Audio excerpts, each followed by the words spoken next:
at which countries have perhaps handled the COVID-19 pandemic better than others. And there was this suggestion that there are some, top star performing countries out there that just happen to be countries with women at the helm.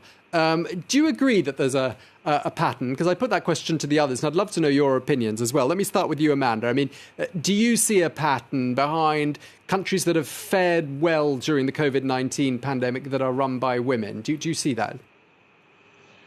This question comes up quite a bit, and while I'm hesitant to say that women are just inherently better at, responding to this type of threat, what I would like to say is representation matters. It matters that the people that are making decisions reflect a broad swath of society. They have their own lived experience, and that they take in information and think about everybody that they need to in forming policies and solutions. And so I think, if there's a pattern to be had, it's, making sure that women, other marginalized populations are a part of both the decision making and the outcomes and the policies, and the result is hopefully one that is better for society. Dr. Sarah Hawkes, your thoughts? So I'm an epidemiologist, so you have to forgive me for saying that beware of correlation is not causation. And so, like Amanda, whilst I'm sympathetic to this as a notion, I'm very hesitant for this as an explanation.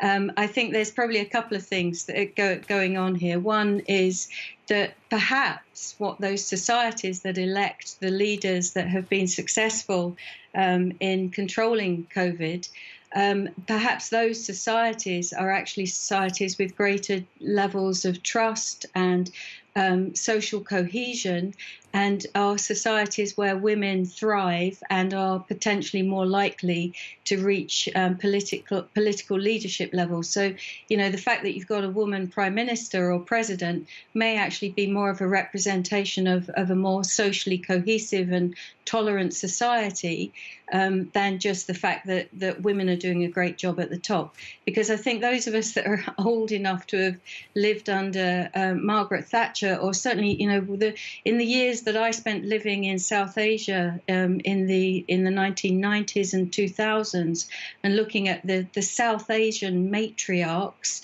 who have run several countries across South Asia, I'm really hesitant to believe that just because you swap the gender of the leader in power but don't change the system, that you've necessarily got feminist leadership that's good for everybody.